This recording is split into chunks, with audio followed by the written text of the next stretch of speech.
ఇశ్రాయేలీయుల్ని దేవుడు ఎన్నో సంవత్సరాలుగా, అంటే సుమారు 430 సంవత్సరాలు బానిసలుగా ఉన్నారు. ఎంతో కాలం ఏడ్చారు, బాధను బట్టి మూలిగి ప్రార్థించారు.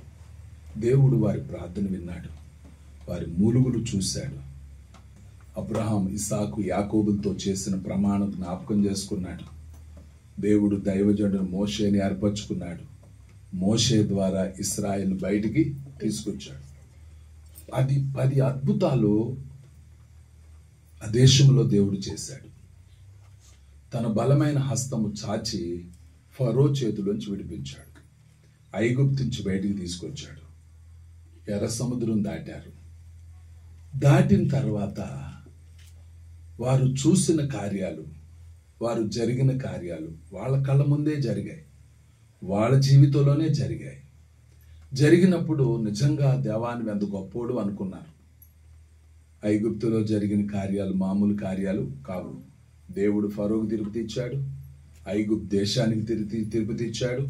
ఐగుప్తులను పశువులకి, పంటకు, అన్నిటికీ దేవుడు తిరుపతి ఇచ్చి దేవుడు బలమైన హస్తం చాచి బయటికి తీసుకొచ్చాడు.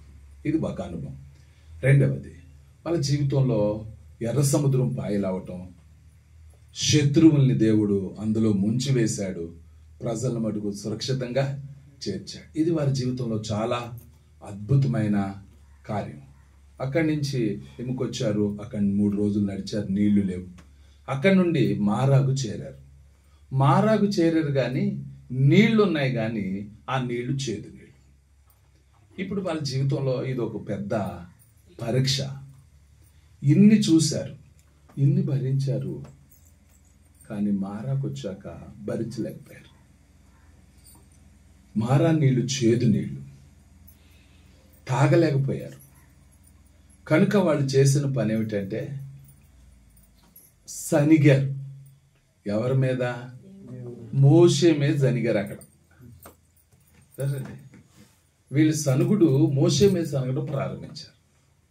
వాస్తవానికి మారా నీళ్ళు చేదని కనుక అందరూ కలిసి ఏం చేయాలి? ప్రభువా, మమ్మల్ని ఎందుకు ఈ స్థితి కూడా తీసుకొచ్చావు? ఈ చేదు నీళ్ళలో మమ్మల్ని ఎందుకు వచ్చావు? ఎందుకు వచ్చింది ఈ అనుభవం? ఈ చేదు అనుభవం ఎందుకు వచ్చింది అని ప్రార్థించి ఉంటారు. మరి అక్కడేం కనపడలా, మార్పు ఏం రాలా, వాళ్ళ ప్రార్థన జవాబు రాలా, దేవుని మేఘం రాలా, దేవుడేం మాట్లాడలా, ఆయన మౌనంగా ఉన్నాడు. అంటే అర్థం ఏంటి? ఈ చేదు నీళ్ళు తాగి చావాలనా? కాదే. దేవుని ఉద్దేశం ఏమిటి, లేక దేవుని యొక్క ఏర్పాటు ఏమిటో అది వాళ్ళు గ్రహించలేకపోయారు. అందుకే ఒక పాట ఉంది, తమ విషయంలో దేవుని సంకల్పమును వారు గ్రహించరైరి అంటాడు. అంటే మన నిమిత్తం, మనలో దేవుని సంకల్పం ఏముంది, దేవుని ఉద్దేశం ఏముంది, దేవుడు మన గురించి ఏం ఆలోచించాడు, మనం మన గురించి ఆలోచిస్తాం. సరే, మన గురించి మన దేవుడు ఏం ఆలోచిస్తున్నాడు అనేదే ఇప్పుడు ప్రశ్నార్థం. వాళ్ళకి ఏం అర్థం కావట్లా, మోషే ఏం మాట్లాడట్లా, దేవుడు ఏం మాట్లాడట్లా.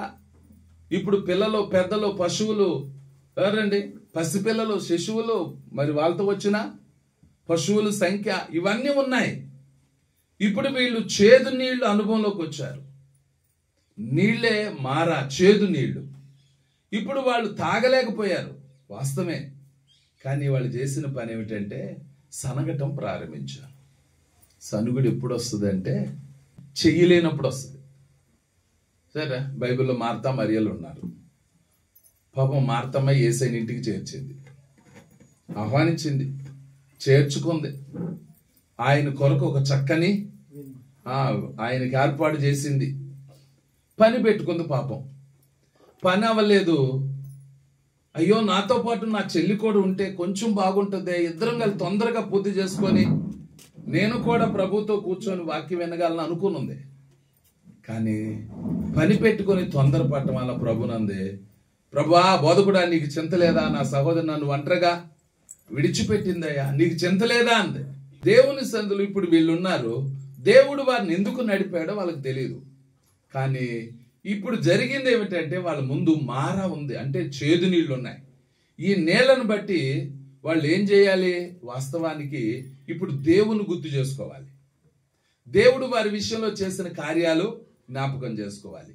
అప్పుడు ముందున్న సమస్యను మనం ఏం చేయగలం? ఈజీగా జయించగలం. శూరుడైన గొలియాతుని చిన్న రాయి గొప్పవాడిని నేలమట్టం చేసింది. ఆమేన్ అనుకోవచ్చు. అలాంటి బలం మనకు లేకపోవచ్చు, అలాంటి జ్ఞానం మనకు లేకపోవచ్చు, అలాంటి డబ్బు మన దగ్గర లేకపోవచ్చు, వారి లాంటి బలగం మన దగ్గర లేకపోవచ్చు, వారి లాంటి అధికారం మనకు లేకపోవచ్చు. కానీ లోకంలో ఉన్నవాని కంటే మనలో ఉన్నవాడు గొప్పవాడు. ఆమేన్. చప్పలగడ్డ దేవుని కనపడదాం. మన పక్షముగా ఉన్నవాడు దేవుడు. కనుక దావీదు గొలియాతు కంటే బలాఢ్యుడై ఈటి గాని బెళ్ళెం గాని కత్తి గాని లేకుండా జయించేశాడు. సరేండి, శూరుడై జయించాడు, దేవుని మహిమపరిచాడు. అలాగే కష్టాలనేవి అవమానాలనేవి వస్తాయి, కానీ కుంగిపోకూడదు. ఎప్పుడు మనల్ని చూడొద్దు, ఎప్పుడు మన మీద ఆధారపడొద్దు, ఎప్పుడు మన పరిస్థితులను చూడొద్దు. మనం ఎవరిని చూడాలి? మనం ఎన్నుకున్న దేవుడు ఉన్నాడు, ఆయనకి అప్పగిద్దాం. యుద్ధము యెహోవాదే. ఆయన ఏం చెయ్యాలని నిర్ణయించాడో, ఏం చేయబోతున్నాడో 40 రోజులు బట్టి యుద్ధము యుద్ధము యుద్ధము. పిరికి వాళ్ళుగా పారిపోయారు, దాక్కున్నారు, చేసేది లేక కుంగిపోయారు. కానీ దేవుడు దావీదుని నిలబెట్టి గొలియాతును దేవుడు మట్టు పెట్టాడు. ఆమేన్. మన జీవితంలో కూడా ఎన్నో రోజులుగా నిన్ను వెంటాడుతున్నాయేమో, ఎన్నో రోజులుగా మనల్ని బాధ పెడుతున్నాయేమో, ఎన్నో రోజులుగా గెలిచానని జయించానని పండుగ చేసుకుంటున్నారేమో. భయపడద్దు, ఎందుకంటే మన దేవుడు గొప్పవాడు. మన పక్షంగా కార్యం చేయబోతున్నాడు, మన బిడ్డల పక్షంగా కార్యం చేయబోతున్నాడు. మన పక్షంగా దేవుడు నిలబడి తన ఉన్నతమైన ఉద్దేశాన్ని నెరవేర్చబోతున్నాడు. ఆమేన్. మనం నమ్మాల్సింది మనిషి మాటలు కాదు, దేవుని వాక్యాన్ని. దేవుని మాట నమ్మితే దేవుడు తన బిడ్డలను జ్ఞాపకం చేసుకుంటాడు. ఆమేన్. ఇప్పుడు ఇశ్రాయేలుకు పెద్ద సమస్య ఏమిటంటే మారా అనుభవం, చేదైన అనుభవం, దుఃఖం. అందరూ సనుగుతున్నారు. అయ్యో మోషే, మేమేం తాగి బతకాలి? మేము ఎలా బతకాలి? మా జీవితం ఏమిటి? మా పిల్లలు ఏంటి? ఈ చేదు నీళ్ళు. మోషే మీద సనిగితే మోషే ప్రార్థన చేశాడు, ప్రభువా నేనేం చేయాలి? పిల్లలు, పసిపిల్లలు, ఎన్ని లక్షల మంది ప్రజలయ్యా అని ప్రార్థన చేస్తే దేవుడు తన కళ్ళు తెరిచాడు. ఒక చెట్టు చూపాడు. ఆ చెట్టు తీసుకెళ్లి నీళ్ళలో కలిపితే ఏమైపోయిందంటే అద్భుతమైన కార్యం చూస్తారండి వాళ్ళు. వాళ్ళ జీవితంలో కార్యం జరిగింది. ఆమేన్. చూడండి, అప్పటి వరకు ఉన్న చేదు నీళ్లు ఇప్పుడు నీళ్లు కాదండి, మధురమైపోయినాయి అంట. చేదు నీళ్లను మధురంగా దేవుడు మార్చివేశాడు. అంటే సమస్య వచ్చినప్పుడు దాని పరిష్కారం కూడా ప్రక్కనే ఉంటుంది. పౌలు అంటాడు, మేము అపాయములో ఉన్నను ఉపాయం లేని వాళ్ళం కాదే, తరమబడుతున్నాం, దిక్కు లేని వాళ్ళం కామే. చూడండి, మేము తరమబడుతున్నాం కానీ దిక్కు లేని వాళ్ళం కాము. ఒకవేళ అందరిలాగా మాకేం కనబడకపోవచ్చు, అందరిలాంటి పరిస్థితి మాకు లేకపోవచ్చు, కానీ మాకున్నది మాకుంది.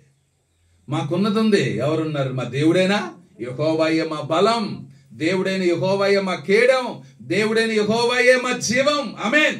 అది ఎటువంటి పరిస్థితులు గుండా అయినా సరే ఈ నిరీక్షణ మనల్ని సిగ్గుపరిచేది కాదు. దేవుడు ప్రేమ కలిగిన దేవుడు, దేవుడు కృప కలిగిన దేవుడు, దేవుడు జీవము గల దేవుడు. ఎటువంటి పరిస్థితులు గుండా మనం వెళ్లాల్సి వచ్చినా పరిస్థితులను చూడొద్దు. మనం చూడాల్సింది ఏంటంటే ప్రభుని. ఇశ్రాయేలు సనిగారు, కానీ దైవజనుడు మోషే ప్రార్థించాడు కాబట్టి వాళ్ళ పరిష్కారాన్ని దేవుడు ప్రక్కనే చెట్టు ద్వారా దేవుడు సరిచేశాడు. ఆమేన్. మన చేదు జీవితంలో, చేదు అనుభవాల్లో ప్రభు చేతికి అప్పగిస్తే దాన్ని ఆయన మధురంగా మారుస్తాడు, దాన్ని జీవంగా మారుస్తాడు, దాన్ని జయంగా మారుస్తాడు. ఆమేన్. కనుక వాళ్ళు మారా నీళ్లు తాగల. ఏ నీళ్ళు తాగారు? మధురములైన నీళ్లు తాగారు. వారున్నది మారాలోనే, వారున్నది చేదు నీళ్లలోనే, వాళ్ళున్న చేదు పరిస్థితుల్లోనే. అలానే అక్కడ ఎవరు ఉండుండకపోవచ్చు. అసాధ్యమైనవి సాధ్యపరుస్తాడు. అసాధ్యమే, కానీ నీ ద్వారా దేవుడు సాధ్యం చేయాలనుకుంటున్నాడు. దేవుడు తను నిరూపించాలనుకుంటున్నాడు, తన మహిమ చూపించాలనుకుంటున్నాడు, తన కార్యాలు చేయాలనుకుంటున్నాడు, తన అద్భుతమైన పనులు నీ ద్వారా దేవుడు చేయించడానికి ఇష్టపడుతున్నాడు. అయితే మనం దేవుని మీద నమ్మకం ఉంచాలి. కనుక మారా నీళ్లు మధురంగా చేసిన దేవుడు మన జీవితాన్ని మధురంగా మారుస్తాడు. మన శ్రమను సంతోషంగా మారుస్తాడు. మన కష్టాలను కన్నీళ్లను తుడిచివేస్తాడు. మారాన్ని మధురంగా మార్చిన మహనీయుడు, మహాదేవుడు, గొప్ప దేవుడు మన ప్రభు. ఆమేన్.